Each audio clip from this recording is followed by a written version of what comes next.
All right, so perhaps for the very first time, a group of lawmakers is giving Americans an all-access pass to what life is really like on Capitol Hill.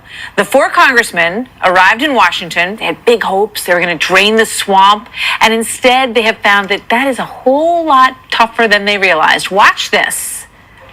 The swamp is geographically Washington, D.C., but in a metaphysical sense, it's just a place where values change. I'm not a career politician, and I don't want to be a career politician. And I think one of the problems in this town, in the swamp, is there's too many damn career politicians. I think we have a bipartisan bankruptcy going on. I think both parties are engaged in a quiet deal that we will support our base, and if it leads to bankruptcy, okay, and you will support your base, and if it leads to bankruptcy, okay. Because both parties are more interested in supporting their special interest groups and looking the other way when the other party supports their special interest groups. There's a good 3-day view.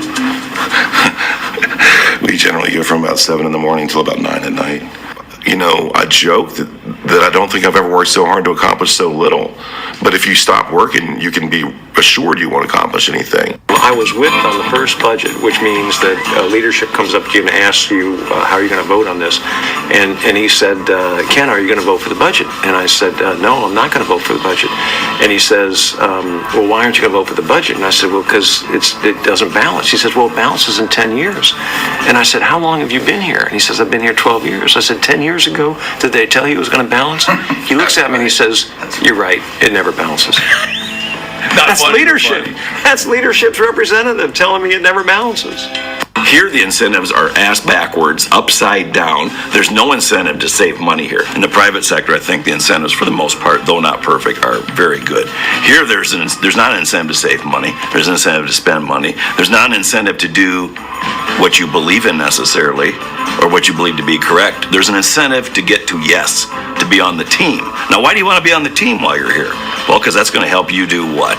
Win re-election. It's going to help you run for governor. It's going to help you run for the United States Senate. It's going to help you be the next Speaker of the House. Those, to me, are not the correct incentives, because nowhere in what I just said are the words "the people." The incentive should be all about the people we represent. And more days than not, I think everybody is represented in Washington, D.C., other than we the people. First day, I'm a small business guy. I understand budgets. I got an MBA. I get numbers. We're sitting there discussing one of the line items in the budget. Sitting right to my right, it wasn't Ken. He raised his hand, and Chairman Price recognized him, and he said, Chairman, he looked up at the point of the clock. He said, we can't be here all day. He said, especially debating this line item. He said, it's only $7 billion. Can we move on? My first day here. I just did one of those things. I raised my hand. Price recognized me, and I said, "I'm new here. I don't understand Washington ways. I'm a freshman. It's my first day in the budget committee. I'm a small business guy, but where I come from, Iowa, we run our entire state budget is $7 billion in a year." I said, "That's a lot of money. That's a lot of money where we come from." And guess what we did? We moved on. We moved on. So we both vote following our principles and what's best for the country, etc. And then you get a lot of this team language. You got to do what's right for the team and whatever. I said, well, I'm fine with being on team, but tell me when the team practices, right? Where's the team meet? Whatever percentage of people are here to perpetuate opportunity and freedom and the ability of individuals to make choices for themselves versus the number of people who are here to perpetuate their name, to be important or be B-list, C-list celebrities, or to have people call them sir or ma'am or madam or Mr. Congressman. It's all stupid. And it's interesting dynamic in this town. As soon as you want something, they got you. As soon as you want something, you now become part of the swamp. You say, I want a chairmanship.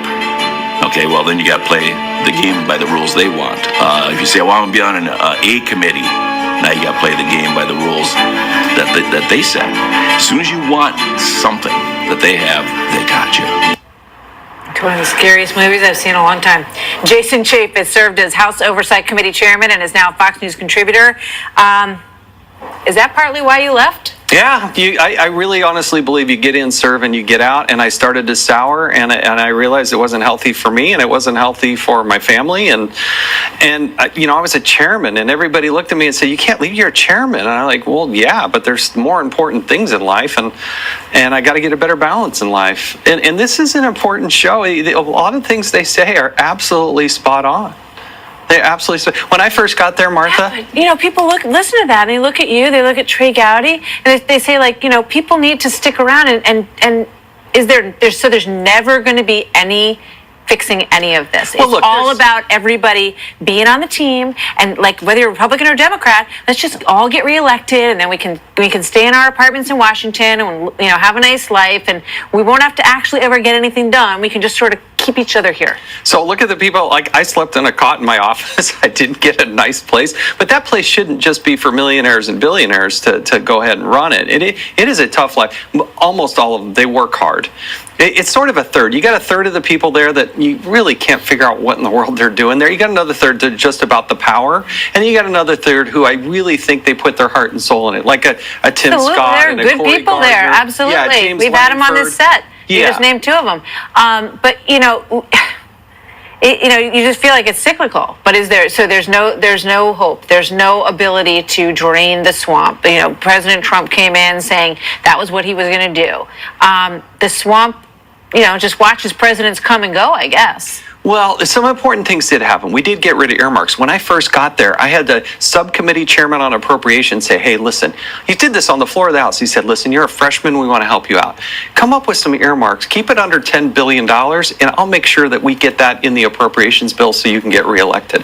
And I'm thinking, oh my God. He was trying to co-opt you, though. He wanted you to did. also do what he wanted, He right? wanted me to He's trying to say get you on the yes, team. and then he wanted to just kind of reel me in and set that hook so that they had something on me. And I remember Boehner going through the back room, and he was trying to go up votes, and he looked at me and he said, forget it. Because he knew that, there's certain people that just weren't going to be co-opted like that. But watch that movie. People have this fear of losing, and usually they come to you in the 11th hour and they say, well, are you on the team or are you not on the team? And that fear of losing, as the film points out, really is a driving factor. The hours that he talks about working, and I'm sure they are working a lot of those hours. How many of those hours are spent fundraising? I had a cheaper Congressman, 2 race, years. but you got people who have to raise $5 and $6 million. Maximum contribution is $2,700, and you got to run all over the country to do it. Thank you, Jason. Thank Good you. to see you.